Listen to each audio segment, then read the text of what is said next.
മഹാലക്ഷ്മി സീരിയലിൻ്റെ പുതിയൊരു എപ്പിസോഡിൻ്റെ പ്രമോ വിശേഷങ്ങളിലേക്ക് എല്ലാവർക്കും സ്വാഗതം. അങ്ങനെ നമ്മളുടെ മഹാലക്ഷ്മി ആണെങ്കിൽ കാറിൽ ചെന്നിരുന്നിട്ടും കണ്ണനെ കാണാഞ്ഞിട്ട് ഒരു മനസ്സമാധാനം ഇല്ലാണ്ട് ഇങ്ങനെ ഇരിക്കുന്നുണ്ട്. ഇതേസമയം പ്രതാപൻ്റെ അമ്മയും അതുപോലെ സീമന്തിനെയും സ്വാതിയൊക്കെ കൂടി പുറത്തേക്ക് ഇറങ്ങി വരുന്ന സമയത്ത് കണ്ണൻ്റെ കാർ അവിടെ കിടക്കണ കണ്ടിട്ട് അവർ പറയുന്നുണ്ട്, അവൾ ഇതുവരെ പോയില്ലേ, ഇനിയിപ്പോൾ നമ്മൾ പോയി കഴിഞ്ഞിട്ട് അവൾ എന്തെങ്കിലും മന്ത്രവാദം നടത്താൻ വേണ്ടി നിൽക്കണേയായിരിക്കും, നമ്മളെയൊക്കെ നശിപ്പിക്കാൻ വേണ്ടിയെന്ന്. അങ്ങനെ ഇവരിങ്ങനെ പറഞ്ഞുകൊണ്ടിരിക്കുന്ന സമയത്ത് നമ്മളുടെ മഹാലക്ഷ്മി മനസ്സിൽ വിചാരിക്കുന്നുണ്ട്, ഇനിയിപ്പോൾ കണ്ണേട്ടനെ കാണുന്നില്ലല്ലോ, എന്തായാലും ഒന്ന് ചെന്ന് നോക്കാം.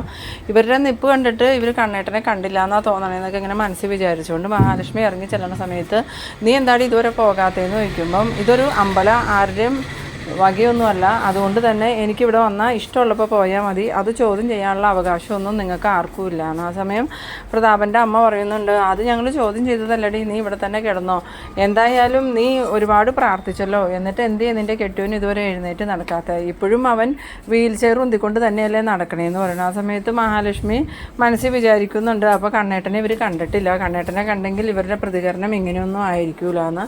ആ സമയത്ത് സീമന്തിനി പറയുന്നുണ്ട്, ഇവള് കണ്ണൻ്റെ ജീവിതത്തിലേക്ക് വന്നപ്പോൾ തൊട്ട് കണ്ണന് കഷ്ടകാലം, അല്ലെങ്കിൽ അവൻ എഴുന്നേറ്റ് നടന്നേനേന്ന്.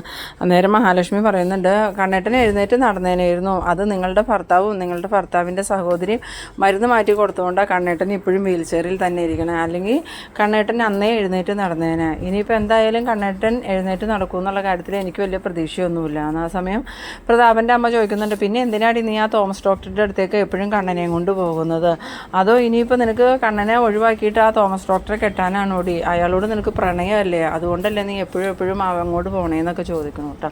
അത് കേട്ടതും മഹാലക്ഷ്മിക്കാണെങ്കിൽ ആകെ ഇങ്ങനെ ദേഷ്യവും വരുന്നുണ്ട്. എന്നിട്ട് മഹാലക്ഷ്മി പ്രതാപൻ്റെ അമ്മയോട് പറയുന്നുണ്ട്, ഒത്തിരി പ്രായത്തിന് മുതിർന്നതായിപ്പോയി, അല്ലെങ്കിൽ ഞാൻ ഇതിന് പറ്റിയ മറുപടി തന്നെ പറഞ്ഞേനെ, എന്തായാലും നിങ്ങളുടെ അത്രയും ദുഷിച്ച മനസ്സല്ല എൻ്റെത്, അതുകൊണ്ട് തന്നെ ഞാനതിന് മറുപടിയും പറയണില്ല. എനിക്ക് തോമസ് ഡോക്ടർ എൻ്റെ അച്ഛൻ്റെ സ്ഥാനത്താണ്, അല്ലാതെ നിങ്ങൾ പറയും പോലെയല്ല, അത് എൻ്റെ കണ്ണേട്ടനും അറിയാം, എല്ലാവർക്കും അറിയാം, നിങ്ങളെ അത് ബോധിപ്പിക്കേണ്ട കാര്യമൊന്നും എനിക്കില്ല. ആ സമയം പ്രതാപൻ്റെ അമ്മ ചോദിക്കുന്നുണ്ട്, എന്നിട്ട് എന്താടി നീ നിൻ്റെ കെട്ടുവനെയും കൊണ്ട് വരാണ്ട് ഒറ്റയ്ക്ക് വന്നത്, അപ്പോൾ നീ ഇവിടെയും ആരെങ്കിലും കണ്ടുവച്ചിട്ടുണ്ടോ എന്ന് ചോദിക്കുമ്പോൾ അതൊന്നും നിങ്ങളെ ബോധിപ്പിക്കേണ്ട കാര്യം എനിക്കില്ല, എന്തായാലും ഈ ദൈവസന്നിധിയിൽ വെച്ച് ആവശ്യമില്ലാത്ത സംസാരത്തിന് ഞാൻ തയ്യാറല്ല, എനിക്കൊന്നും കൂടിയും ഭഗവാനെ കണ്ടൊന്ന് പ്രാർത്ഥിക്കണം, അതുകൊണ്ട് ഞാൻ പ്രാർത്ഥിക്കാൻ പോകാമെന്നും പറഞ്ഞ് മഹാലക്ഷ്മി അകത്തേക്ക് കയറി പോകുന്നുണ്ട് കേട്ടോ. ഈ സമയം പ്രതാപൻ്റെ അമ്മയും അതുപോലെ സീമന്തിനെയും സ്വാതിയും കൂടി ഇങ്ങനെയെന്ന് പറയുന്നുണ്ട്, എന്തായാലും ഇവരിവിടെ വരുമെന്ന് പറഞ്ഞെങ്കിൽ നമുക്ക് വരണ്ടായിരുന്നു, ഇവരിപ്പോൾ കൃത്യമായിട്ട് നമ്മൾ വന്നതിന് മുമ്പ് തന്നെ ഇവിടെ വന്നല്ലോ എന്ന് പറയുമ്പം പ്രതാപൻ പറയുന്നുണ്ട്, അതാ എനിക്കും മനസ്സിലാവാത്ത മോളെ, ഇവൾക്ക് വലിയ ദിവ്യശക്തി ഉണ്ടോ എന്ന് എനിക്കൊരു സംശയമുണ്ട്, നമ്മളിവിടെ വന്നിട്ടുണ്ടെന്നുള്ള കാര്യം വേറെ ആർക്കും അറിയില്ല, മോഹിനിക്ക് പോലും അറിയില്ല ഞങ്ങളിങ്ങോട്ട് വന്നേക്കണേന്ന്, പിന്നെ ഇവൾ മുൻകൂട്ടി കണ്ട് ഇവിടെ എത്തിയത് എങ്ങനെയാണ്. ആ സമയം സീമന്തിന് പറയുന്നുണ്ട്, വാമേട്ടൻ അവിടെ എപ്പോഴും പറയാറുണ്ട് ഇവൾക്ക് എന്തോ ദൈവിക ശക്തിയുണ്ട്, അതുകൊണ്ടാണ് തിരിച്ചടികൾ ഇങ്ങനെ നമുക്ക് കിട്ടണേന്ന്. എന്തായാലും വാമേട്ടിനിപ്പോൾ ആകെ പേടിച്ചിരിക്കുകയാണ്. ഇതേസമയം നമ്മളുടെ മഹാലക്ഷ്മിയാണെങ്കിൽ അകത്തേക്ക് ചെല്ലുന്ന സമയത്ത് കണ്ണനാണെങ്കിൽ അവിടെ ഒരു തൂണിൻ്റെ മറയിൽ നിൽക്കുന്നുണ്ട്. കണ്ണനെ കണ്ടതും മഹാലക്ഷ്മി ചെന്നിട്ട് അവർ കണ്ണേട്ടനെ കണ്ടില്ല, ഭാഗ്യം, എന്തായാലും അവർ പോയതിന് ശേഷം ഇനി നമുക്ക് പോകാൻ പറ്റുള്ളൂ കണ്ണേട്ട, അതുവരെ കണ്ണേട്ടൻ ഇവിടെ തന്നെ നിൽക്കുന്ന. അങ്ങനെ കണ്ണനെ അവിടെ നിർത്തിയിട്ട് മഹാലക്ഷ്മി വീണ്ടും വന്ന് നോക്കുന്ന സമയത്ത് നമ്മളുടെ പ്രതാപൻ്റെ അമ്മയും അതുപോലെ സ്വാതിയും സീമന്തിനും എല്ലാവരും കാറി കയറി പോകുന്നത് കാണുന്നുണ്ട്.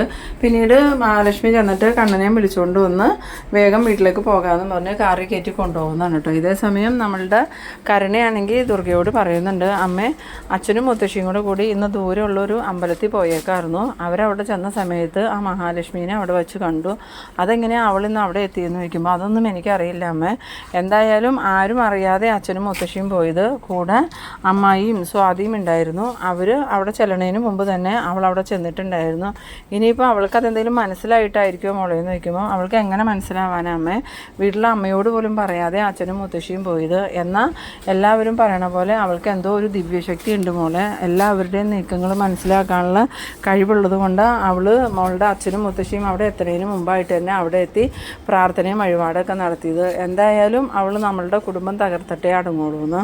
ആ സമയത്ത് കരുണ പറയുന്നുണ്ട്, എന്തായാലും അവളുടെ കയ്യിലിരിക്കുന്ന അയ്യപ്പ വിഗ്രഹത്തിൻ്റെ ശക്തി കൊണ്ടായിരിക്കും അവൾക്ക് ഇങ്ങനെയെല്ലാം അറിയാൻ പറ്റണത്, അതാണെങ്കിൽ ഇവിടെ നിന്ന് എടുത്ത് കളയാൻ നോക്കിയിട്ടൊട്ട് പോകുന്നുമില്ല, 2 പ്രാവശ്യം അതുകൊണ്ടേ കളഞ്ഞിട്ടും തിരിച്ച് ഇവിടെ തന്നെ എത്തിയില്ലേ, അതുകൊണ്ട് ഇനി നമ്മൾ എന്ത് കാര്യം ചെയ്യുമ്പോഴും നോക്കിയും കണ്ടും വേണം അമ്മയെ ചെയ്യാമെന്ന്. ആ സമയം ദുർഗ പറയുന്നുണ്ട്, ഇതിപ്പോൾ എല്ലാ കാര്യങ്ങളിലും നമുക്ക് പരാജയം സംഭവിച്ചിരിക്കുന്ന, മഞ്ജു ആണെങ്കിൽ ഇപ്പോൾ ഒരു അമ്മയാവാൻ പോകുന്നു, ഇവളും അവനും അതിന് ഭയങ്കര സപ്പോർട്ടാണ്. ഇന്ന് ഞാൻ മഞ്ജുവിനെ വിളിക്കാൻ ചെന്നപ്പോൾ തന്നെ മഞ്ജു എന്നോട് പറഞ്ഞു, ഏട്ടനും ഏട്ടത്തിയും രാവിലെ വന്നിട്ടുണ്ടായിരുന്നു, ഒരുപാട് ഫ്രൂട്ട്സും സാധനങ്ങളൊക്കെ കൊണ്ടുപോയി കൊടുത്തിട്ടാണ് പോയെന്ന്, ഓ, അപ്പോൾ അവളും അയാളും രാവിലെ തന്നെ മഞ്ജുവിൻ്റെ വീട്ടിലേക്ക് പോയിരുന്നു അല്ലേ? അപ്പോൾ ഇവളുടെ എല്ലാവരുടെയും അറിവോട് കൂടിയാണ് മഞ്ജു എല്ലാം ചെയ്യണത്. എന്തായാലും ഇതിങ്ങനെ വിട്ടുകൊടുക്കാൻ പറ്റില്ല അമ്മേ. മഞ്ജുവിൻ്റെ വയറ്റിൽ വളരുന്ന കുഞ്ഞിനെ എങ്ങനെയും നമുക്ക് നശിപ്പിച്ചേ പറ്റൂ. കമലേശ്വരത്ത് ജനിക്കുന്ന ആദ്യത്തെ കുഞ്ഞ് എൻ്റെ ഉണ്ണിയേട്ടൻ്റെയും കുഞ്ഞായിരിക്കണം. അല്ലാതെ ആ സാഗറിൻ്റെ കുഞ്ഞിനൊന്നും ഇവിടെ ഒരു അവകാശം ഉണ്ടാവാൻ പാടില്ല. ഇനിയിപ്പോൾ മഞ്ജു എങ്ങാനും പ്രസവിച്ച് ആ കുഞ്ഞിനെ ഏട്ടൻ്റെയും ഏടത്തിയുടെയും കയ്യിലേക്ക് കൊണ്ടുപോയി കൊടുത്തു കഴിഞ്ഞാൽ പിന്നെ നമുക്കിവിടെ ഒരു വില ഉണ്ടാവില്ല. പിന്നെ അയാളുടെ സ്വത്തിൻ്റെ എല്ലാം അവകാശി സാഗറിൻ്റെ കുഞ്ഞായിരിക്കും. അത് ഒരിക്കലും സംഭവിക്കാൻ പാടില്ല അമ്മേ. മഞ്ജു വന്നതും മഞ്ജുവിൻ്റെ കുഞ്ഞിനെ എത്രയും പെട്ടെന്ന് നശിപ്പിക്കണം. എന്നിട്ട് മേഘേട്ടൻ്റെ കൂടെ അവൾ പറഞ്ഞു വിടുകയും വേണമെന്ന്. ആ സമയം ദുർഗ പറയുന്നുണ്ട്, അതിനല്ലേ ഞാനിന്ന് രാവിലെ തന്നെ അവളെ വിളിക്കാൻ പോയത്. അപ്പോൾ അവൾ പറഞ്ഞത് അവളുടെ സാഗറിനോട് ചോദിക്കാതെ വരാൻ പറ്റില്ല എന്നാ. എന്തായാലും ഞാൻ നാളെ രാവിലെ വിളിക്കാൻ ചെല്ലുമ്പോൾ എൻ്റെ കൂടെ വന്നെന്നും പറഞ്ഞിട്ട് തന്നെയാണ് ഞാൻ വന്നേക്കണേ. ഇനിയിപ്പോൾ അവളെൻ്റെ കൂടെ വന്നില്ലെങ്കിൽ ഞാൻ അവിടെ തന്നെ താമസിക്കുമെന്നും അവളോട് പറഞ്ഞിട്ടുണ്ട്. അതുകൊണ്ട് എന്തായാലും അവൾ വരാതിരിക്കില്ല. പിന്നീട് കണ്ണനെയും മഹാലക്ഷ്മിനെയാണ് കാണിക്കുന്നത്. കണ്ണനും മഹാലക്ഷ്മിയും പറയുന്നുണ്ട്, എന്തായാലും അവിടെ വെച്ച് ഇവരെ ആരെയും കാണുമെന്നുള്ളൊരു പ്രതീക്ഷ പോലും നമുക്കുണ്ടായില്ല. ഭഗവാന്റെ അനുഗ്രഹം കൊണ്ട് അവരുടെ ഒന്നും കണ്ണിപ്പെടാതെ രക്ഷപ്പെടാൻ പറ്റിയത്. അതുമാത്രമല്ല, അവർ തന്നോട് വളരെ മോശമായിട്ടൊക്കെ സംസാരിക്കണ കേട്ടല്ലോ മഹി എന്ന് പറയുമ്പം അത് അവരുടെ സ്വഭാവം അങ്ങനെ കണ്ണേട്ട. അതൊന്നും നമ്മൾ മൈൻഡാക്കേണ്ട കാര്യമില്ല. അവരിനി നന്നാവാനൊന്നും പോണില്ല. എന്തായാലും നമ്മൾ അവരുടെ കണ്ണിപ്പെടാതെ കണ്ണേട്ടൻ രക്ഷപ്പെട്ടല്ലോ, അത് തന്നെ മഹാഭാഗ്യം. ഇനിയിപ്പോൾ കണ്ണേട്ടൻ നടക്കുമെന്നെങ്ങാനും അവരറിഞ്ഞിരുന്നെങ്കിൽ അവരെങ്ങനെ പ്രതികരിക്കുമായിരുന്നു. ഇപ്പോൾ അവരുടെ കണ്ടുപിടുത്തം ഞാൻ തോമസ് ഡോക്ടറായിട്ട് പ്രണയത്തിലായതുകൊണ്ടാണ് കണ്ണേട്ടനെയും കൊണ്ട് അങ്ങോട്ട് പോകണേന്ന്. അത് കേട്ടതും കണ്ണനാണെങ്കിൽ വല്ലാണ്ട് ചിരിക്കുന്നുണ്ട്. എന്നിട്ട് മഹാലക്ഷ്മി ചോദിക്കുന്നുണ്ട്, കണ്ണേട്ടൻ എന്തിനാ അത് കേട്ടിട്ട് ചിരിക്കണേന്ന് ചോദിക്കുമ്പോൾ, അല്ല, ആ പ്രതാപൻ്റെ അമ്മയുടെ ഒരു അവസ്ഥ ഓർത്ത് ഞാൻ ചിരിച്ചതാ. തന്നെ പ്രേമിക്കാൻ വേറെ ആരെയും കിട്ടിയില്ല, അവർക്ക് തോമസ് ഡോക്ടറെ മാത്രമേ കിട്ടിയുള്ളൂ. അതേസമയം മഹാലക്ഷ്മി പറയുന്നുണ്ട്, എന്തായാലും ഇപ്പം തന്നെ ഈ വിവരം കരുണയൊക്കെ അറിഞ്ഞിട്ടുണ്ടാവും. വീട്ടിലേക്ക് ചെല്ലുമ്പോൾ അറിയാം അവരുടെ പ്രതികരണം എങ്ങനെയായിരിക്കുമെന്ന്. എന്തായാലും അമ്മ ഇന്ന് മഞ്ജുവിനെ വിളിച്ചിട്ടുണ്ടല്ലോ, നാളെ രാവിലെ തന്നെ അമ്മ മഞ്ജുവിനെ വിളിച്ചുകൊണ്ട് വരുമെന്നാണ് പറഞ്ഞ്. എന്തായാലും മഞ്ജുവിനെ കൊണ്ടുവരുന്നത് മഞ്ജുവിനോടുള്ള സ്നേഹം കൊണ്ടൊന്നുമല്ല, കുഞ്ഞിനെ നശിപ്പിച്ചിട്ട് മേഘനാഥൻ്റെ കൂടെ മഞ്ജുവിനെ പറഞ്ഞു വിടാൻ തന്നെയാണ്. ആ സമയം കണ്ണൻ പറയുന്നുണ്ട്, അത് നേരത്തെ മാർക്കോ പറഞ്ഞിരുന്നല്ലോ അതിന് വേണ്ടിയിട്ട് വിളിക്കാൻ ചെല്ലുന്നു. അതെന്തായാലും സത്യമായി. മഞ്ജുവിനെ എന്തായാലും നമുക്ക് വീട്ടിലോട്ട് തന്നെ കൊണ്ടുവരാം. ഇനി അവരുടെ പ്ലാൻ എന്താണെന്ന് അറിയണമെങ്കിൽ മഞ്ജു വീട്ടിൽ വന്നാലേ നമുക്കറിയാൻ പറ്റുള്ളൂ. മഞ്ജുവിൻ്റെ കുഞ്ഞിനെ നശിപ്പിക്കാൻ തന്നെ അവരുടെ പ്ലാനെങ്കിൽ അതിനുള്ള തിരിച്ചടി മാർക്കോ എന്തായാലും കൊടുത്തിരിക്കുമെന്ന്. ആ സമയം മഹാലക്ഷ്മി പറയുന്നുണ്ട്, അതങ്ങനെ തന്നെ ആവാനാ സാധ്യത ഉള്ളൂ കണ്ണേട്ട. മഞ്ജു പ്രഗ്നൻ്റാന്ന് അറിഞ്ഞിട്ടാണല്ലോ അമ്മ വിളിക്കാൻ ചെന്നത്. പിന്നെ നമ്മളോട് പറഞ്ഞതുപോലെ മഞ്ജു ഒരിക്കലും അമ്മയോട് പറഞ്ഞിട്ടുണ്ടാവില്ല അമ്മ കേട്ട വാർത്ത സത്യമല്ലാന്ന്. അതായിരിക്കും അമ്മ ഇങ്ങനെ മഞ്ജുവിനെ നാളെ വിളിക്കാൻ ചെല്ലാന്ന് പറഞ്ഞേക്കണത്. ഇതേ സമയം നമ്മളുടെ മഞ്ജു ആണെങ്കിൽ സാഗർ വന്നത് നോക്കിയിരിക്കുക. സാഗറിനെ കണ്ടതും മഞ്ജു സാഗറിനോട് പറയുന്നുണ്ട്, സാഗരേട്ട ഇന്നൊരു വിശേഷം ഉണ്ടായി. എന്താ മഞ്ജു, ഇന്ന് അമ്മ എന്നെ കാണാൻ വന്നിരുന്നു. തൻ്റെ അമ്മയോ? എന്തിന്? അത് വേറൊന്നുമല്ല, മാർക്കോ പറഞ്ഞിരുന്നല്ലോ മേഘനോട് ഞാൻ പ്രഗ്നൻ്റ് ആയിട്ടിരിക്കുകയെന്ന്. അതറിഞ്ഞിട്ട് ആ സന്തോഷം കൊണ്ട് എന്നെ കാണാൻ വന്നതാണെന്ന് അമ്മ പറഞ്ഞത്. പക്ഷേ എനിക്ക് അത് അങ്ങനെയാണെന്നൊന്നും തോന്നണില്ല. മിക്കവാറും എന്നെ വിളിച്ചുകൊണ്ടുപോണത് എൻ്റെ വയറ്റിൽ വളരുന്ന കുഞ്ഞിനെ നശിപ്പിക്കാമെന്നുള്ള ചിന്ത കൊണ്ടായിരിക്കും. അപ്പോൾ താൻ അമ്മയോട് വിശേഷമൊന്നുമില്ല എന്ന് പറഞ്ഞില്ലേന്ന് ചോദിക്കുമ്പോൾ, ഇല്ല, ഞാനതൊന്നും പറഞ്ഞില്ല. അമ്മയുടെ ലക്ഷ്യം എന്താണെന്ന് നമുക്ക് അറിയില്ലല്ലോ, അതുകൊണ്ട് ഞാനത് പറയാൻ പോയില്ല. ഇനിയിപ്പോൾ വീട്ടിൽ ചെല്ലുമ്പം എൻ്റെ കുഞ്ഞിനെ നശിപ്പിക്കാനാണ് പ്ലാനെങ്കിൽ അത് നമുക്ക് മനസ്സിലാക്കാൻ പറ്റുമല്ലോ. എനിക്കിപ്പോൾ പേടിക്കാണ്ട് പോവുകയും ചെയ്യാം, എൻ്റെ വയറ്റിൽ അങ്ങനെ ഒരു കുഞ്ഞില്ലാത്തത് കൊണ്ട്. പിന്നെ തനിക്കവിടെ മേഘൻ്റെ ഉപദ്രവം വല്ലതും ഉണ്ടാവുമോ എന്ന് ചോദിക്കുമ്പോൾ, അതൊന്നും ഉണ്ടാവില്ല. അവിടെ കണ്ണേട്ടനും എടുത്തി ഉള്ളതുകൊണ്ട് എനിക്ക് യാതൊരു ബുദ്ധിമുട്ടും അവിടെ ഉണ്ടാവില്ല എന്നുള്ള കാര്യത്തിൽ എനിക്ക് ഉറപ്പുണ്ട്. പിന്നെ അമ്മയും കരുണയെടുത്തി ഉണ്ണിയേട്ടനും മേഘനൊക്കെ കൂടി പ്ലാൻ ചെയ്ത് തന്നെയായിരിക്കും എന്നെ അങ്ങോട്ട് വിളിച്ചേക്കുന്നത്. എന്തായാലും ഞാൻ അങ്ങോട്ട് പോയാലോ എന്ന് ആലോചിക്കണേന്ന് പറയുമ്പം നമ്മളുടെ സാഗർ പറയുന്നുണ്ട്, അതിനെന്താ മഞ്ജു ധൈര്യമായിട്ട് പോയിക്കോ. അവർ കുഞ്ഞിനെ കളയാൻ വേണ്ടി കൊണ്ടുപോകുന്നതാണെങ്കിലും നമുക്ക് പ്രശ്നമില്ലല്ലോ. മഞ്ജുവിൻ്റെ വയറ്റിൽ അങ്ങനെ ഒരു കുഞ്ഞില്ലാത്തതുകൊണ്ട് അവരിപ്പോൾ എന്തൊക്കെ ചെയ്താലും ഒരു പ്രശ്നമില്ല നമുക്ക്. എന്തായാലും മഞ്ജു പോയിക്കോ, എനിക്കതിന് വിരോധമൊന്നുമില്ലാന്ന്. അങ്ങനെ മഞ്ജു വേഗം തന്നെ ഫോണെടുത്ത് കണ്ണനെ വിളിക്കുന്നുണ്ട്. കണ്ണൻ ഫോൺ എടുത്തതും എന്താടീന്ന് ചോദിക്കുമ്പോൾ, അതേ കണ്ണേട്ടാ, സാഗരേട്ടൻ നാളെ രാവിലെ അമ്മ വിളിക്കാൻ വരുമ്പം എന്നോട് കൂടെ പോയിക്കോളാൻ പറഞ്ഞിട്ടുണ്ട്. ഞാൻ അങ്ങോട്ട് വന്നോട്ടെ കണ്ണേട്ടാന്ന് ചോദിക്കുമ്പോൾ, അതിനെന്താടി നീ അമ്മയുടെ കൂടെ ഇങ്ങോട്ട് പോരെ. പിന്നെ അമ്മ നിന്നെ വിളിച്ചുകൊണ്ട് വരുന്നത് നിന്നോടുള്ള സ്നേഹം കൊണ്ടാണെന്നൊന്നും ധരിക്കണ്ട, മിക്കവാറും നിൻ്റെ വയറ്റിലുള്ള കുഞ്ഞിനെ നശിപ്പിക്കാൻ വേണ്ടിയിട്ടായിരിക്കും. ആ സമയത്ത് മഞ്ജുവും പറയുന്നുണ്ട്, അത് എനിക്കും തോന്നുന്നുണ്ട് കണ്ണേട്ട. പക്ഷേ നമുക്ക് പ്രശ്നമൊന്നുമില്ലല്ലോ, എൻ്റെ വയറ്റിൽ അങ്ങനെ ഒരു കുഞ്ഞില്ലാത്തതുകൊണ്ട് അമ്മ ഇപ്പോൾ എന്ത് ചെയ്താലും എനിക്ക് കുഴപ്പമൊന്നുമില്ല. പിന്നെ അമ്മയുടെ സ്വഭാവവും മനസ്സിലിരിപ്പും എന്താണെന്ന് നമുക്ക് മനസ്സിലാക്കാനും പറ്റുമെന്ന്. പിന്നീട് കാണിക്കുന്നത് നമ്മളുടെ ദുർഗയും കരുണയും ഇങ്ങനെ അവിടെ ഇരിക്കുന്ന സമയത്ത് കണ്ണൻ്റെ കാറിൻ്റെ സൗണ്ട് കേട്ടിട്ട് കരുണ പറയുന്നുണ്ട് അവർ വന്നു എന്നാണ് തോന്നണേന്ന്. അങ്ങനെ അവർ വലിയ തെളിച്ചൊന്നും ഇല്ലാതിരിക്കുന്ന സമയത്ത് കണ്ണനും മഹാലക്ഷ്മി അങ്ങോട്ട് കയറി വരുന്നുണ്ട്.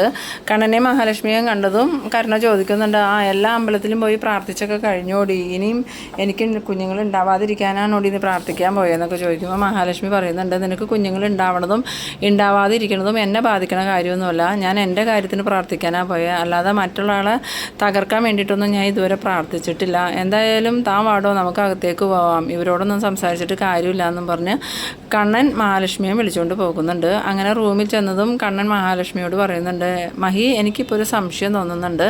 ആ അമ്പലത്തിൽ ചെന്ന് പ്രാർത്ഥിച്ചതിന് ശേഷം എൻ്റെ മനസ്സിലേക്ക് ആ ഒരു കാര്യം വന്നത്, ഇപ്പോൾ അമ്മാവനാണെങ്കിൽ വീൽ ചെയറിലായി, എനിക്ക് എഴുന്നേറ്റ് നടക്കാനും പറ്റി. അപ്പോൾ എനിക്കൊരു സംശയം, ഇനി എൻ്റെ അച്ഛൻ്റെ ആക്സിഡൻറ്റിന് പിന്നിൽ ഇവരായിരിക്കുമോ, ഇവർ കൊടുത്ത കൊട്ടേഷനായിരിക്കുമോ ഞങ്ങളെ കൊല്ലാൻ വേണ്ടിയിട്ട്. അതിലെനിക്കൊരു സംശയമുണ്ട് മഹീന്ന്. അത് കേട്ടതും മഹാലക്ഷ്മി ആണെങ്കിൽ ഇങ്ങനെ ആകെ ഷോക്കായി നിൽക്കുന്നുണ്ട്. കാരണം സത്യങ്ങളൊക്കെ മഹാലക്ഷ്മിക്ക് അറിയാമെങ്കിലും മഹാലക്ഷ്മി അത് കണ്ണനിൽ നിന്നും മറച്ചു വെച്ചേക്കാണല്ലോ. ഇനിയിപ്പോൾ കണ്ണേട്ടനെല്ലാം മനസ്സിലാക്കുമോ ഭഗവാനെ എന്നൊക്കെ ഇങ്ങനെ ഓർത്ത് നിൽക്കണം. ആ ഒരു ഇതിലാണ് ഈ എപ്പിസോഡ് അവസാനിക്കുന്നത്. അപ്പോൾ നിങ്ങൾ എൻ്റെ വീഡിയോ ആദ്യമായി കാണുന്നവരാണെങ്കിൽ സബ്സ്ക്രൈബ് ചെയ്യാനും ലൈക്ക് ചെയ്യാനും മറക്കരുത്.